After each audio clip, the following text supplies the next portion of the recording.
Assalamualaikum warahmatullahi wabarakatuh. Kepada yang terhormat Bapak Ahmad Muluk Alfian, SPDI MH, selaku dosen pengampu mata kuliah Sejarah Peradaban Islam. Nama saya Husna Fadila Kurniasi, NPM 2311040163.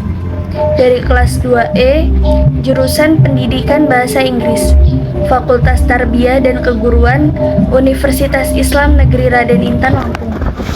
Dalam video ini, saya akan menjelaskan tentang masa perkembangan Islam di Indonesia.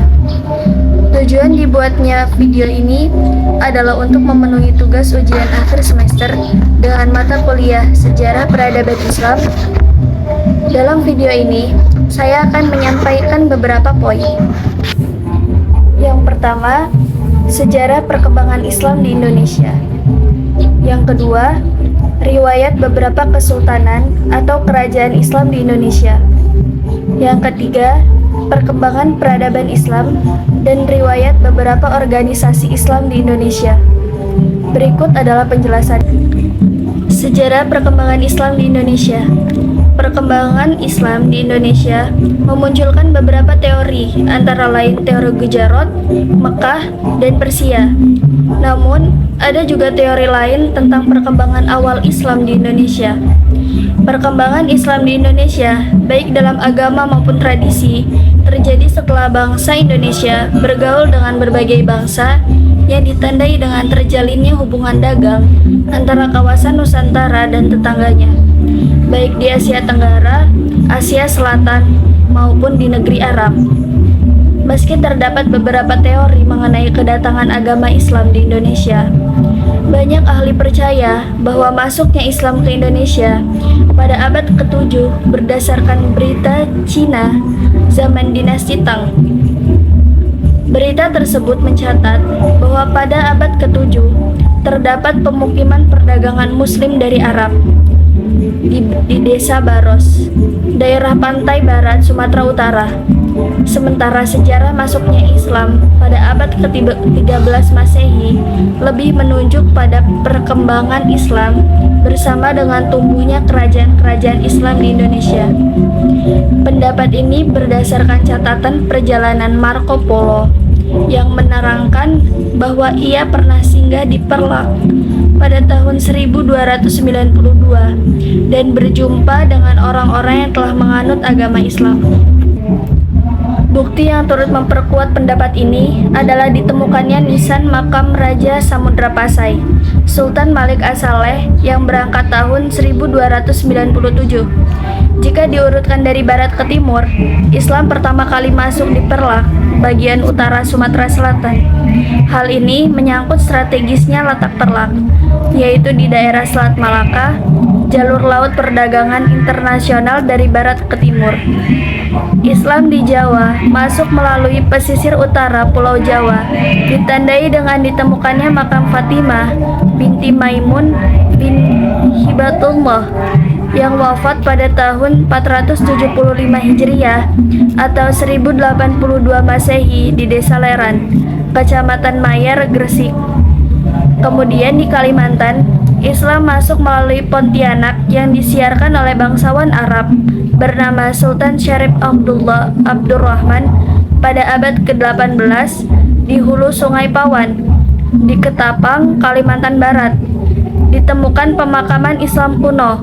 Angka tahun yang tertua pada makam-makam tersebut adalah tahun 1380 Saka atau 1418 Masehi.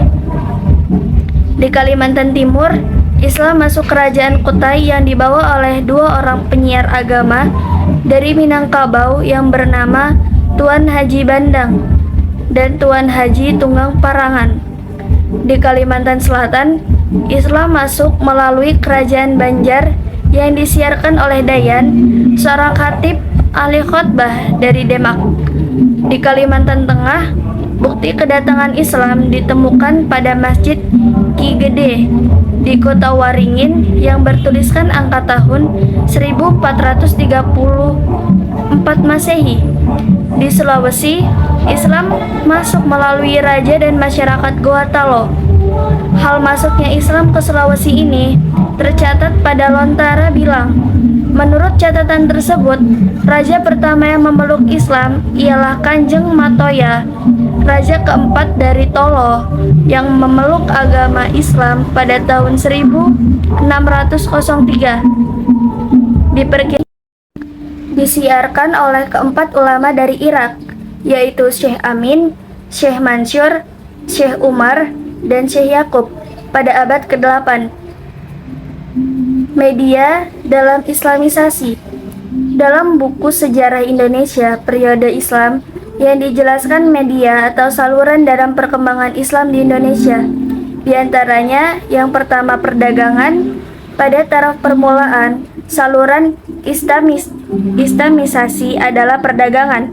Kesibukan lalu lintas perdagangan pada abad ke-7 hingga ke-16 Masehi membuat perdagangan Muslim, Arab, Persia, dan India turut ambil bagian dalam perdagangan dari negeri-negeri Barat, Tenggara, dan Timur benua Asia. Media Islamisasi melalui perdagangan dinilai sangat menguntungkan karena para raja dan bangsawan turut serta dalam kegiatan perdagangan secara langsung. Yang kedua, perkawinan. Dari sudut ekonomi, para pedagang Muslim memiliki status sosial yang lebih baik dari kebanyakan pribumi, sehingga penduduk pribumi, terutama putri-putri bangsawan, tertarik untuk menjadi istri saudagar. Saat menikah dengan saudagar Islam, proses sebelumnya adalah memeluk agama Islam terlebih dahulu. Berawal dari situ, kemudian banyak kampung-kampung, daerah-daerah, dan kerajaan-kerajaan Muslim yang dikawini oleh keturunan bangsawan. Yang ketiga, tasawuf. Salah satu saluran Islamisasi yang dinilai memiliki peran signifikan dalam penyebaran agama Islam adalah tasawuf. Dalam konteks penyebaran ajaran Islam di Nusantara, para pengajar tasawuf atau para sufi mengajarkan filosofi yang bercampur dengan ajaran yang sudah dikenal luas oleh masyarakat Indonesia. Yang keempat, pendidikan. Islamisasi juga dilakukan melalui pendidikan. Proses pendidikan dan pengajaran Islam ini sudah berlangsung sejak Islam masuk ke Nusantara. Ketika pemeluk agama Islam sudah banyak dan telah terbentuk komunitas Muslim, maka proses pendidikan dan pengajaran Islam tidak lagi hanya dilaksanakan secara informal, tetapi juga dilaksanakan secara teratur di tempat-tempat tertentu. Secara umum, model pendidikan pada tahun itu ada dua, yaitu pendidikan langgar dan pendidikan pesantren. Yang kelima, kesenian. Saluran Islamisasi melalui kesenian yang paling terkenal adalah pertunjukan wayang. Dikatakan bahwa Sunan Kalijaga adalah tokoh yang paling mahir dalam mementaskan wayang. Sunan Kalijaga tidak pernah meminta upah pertunjukan, tetapi ia meminta para penonton untuk mengikutinya untuk mengucapkan kalimat syahadat. Sebagian besar cerita wayang masih dipetik dari cerita Mahabharata dan Ramayana, tetapi di dalam cerita itu disisipkan ajaran dan nama-nama pahlawan Islam.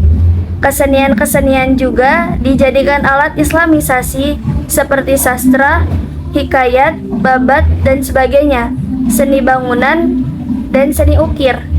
Yang keenam, politik. Di Maluku dan Sulawesi Selatan, kebanyakan masyarakat masuk Islam setelah rajanya masuk Islam terlebih dahulu. Pengaruh politik raja sangat membantu tersebarnya Islam di daerah ini. Di samping itu, baik di Sumatera dan di Jawa maupun di Indonesia bagian timur, demi kepentingan politik, kerajaan-kerajaan Islam memerangi kerajaan-kerajaan non-Muslim. Kemenangan kerajaan Islam secara politis banyak menarik penduduk kerajaan bukan Islam itu masuk Islam. 2. Riwayat beberapa kesultanan atau kerajaan Islam di Indonesia. Yang pertama, Kerajaan Samudra Pasai, berdiri sekitar abad ke-13 di Aceh.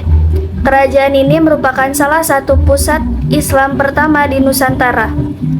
Yang kedua, Kesultanan Malaka, didirikan pada awal abad ke-15 di Malaka, Malaysia. Kesultanan ini memiliki pengaruh besar di wilayah Indonesia bagian barat, termasuk di Sumatera dan Jawa. Yang ketiga, Kesultanan Demak. Berdiri pada abad ke-15 di Jawa Tengah, kesultanan ini menjadi kekuatan Islam yang dominan di Pulau Jawa setelah jatuhnya Majapahit. Yang keempat, Kesultanan Mataram. Terbagi menjadi Kesultanan Mataram Islam dan Kesultanan Mataram Hindu-Buddha. Kerajaan ini berpusat di Jawa Tengah dan memiliki pengaruh besar di Pulau Jawa dan sekitarnya. Yang kelima, Kesultanan Banten. Didirikan pada abad ke-16 di Banten, kesultanan ini merupakan salah satu dari 3 kesultanan Islam umat di Pulau Jawa pada masa lalu. Yang keenam, Kesultanan Ternate dan Tidore. Terletak di Pulau Maluku, kedua kesultanan ini merupakan pusat perdagangan rempah-rempah dan memiliki pengaruh besar di wilayah timur Indonesia. Yang ketujuh, Kesultanan Aceh. Berdiri pada abad ke-16 di Aceh, kesultanan ini menjadi salah satu kekuatan Islam terbesar di Nusantara pada masanya dan memiliki peran penting dalam perdagangan internasional. Ketiga, perkembangan peradaban Islam dan riwayat beberapa organisasi Islam di Indonesia. Perkembangan peradaban Islam di Indonesia sangat dipengaruhi oleh berbagai organisasi Islam yang muncul di berbagai periode sejarah. Beberapa organisasi Islam yang berperan penting dalam mengembangkan peradaban Islam di Indonesia antara lain, yang pertama Nahdlatul Ulama (NU), didirikan pada tahun 1926. Nahdlatul Ulama adalah organisasi Islam terbesar di Indonesia yang berfokus pada pendidikan, kesejahteraan sosial, dan pemurnian ajaran Islam dari praktik-praktik yang dianggap sesat. Yang kedua, Muhammadiyah. Didirikan pada tahun 1912, Muhammadiyah adalah organisasi Islam yang berfokus pada pendidikan, kesehatan, dan dakwah. Muhammadiyah memiliki peran penting dalam pengembangan pendidikan Islam modern di Indonesia. Yang ketiga, Persatuan Islam atau Persis.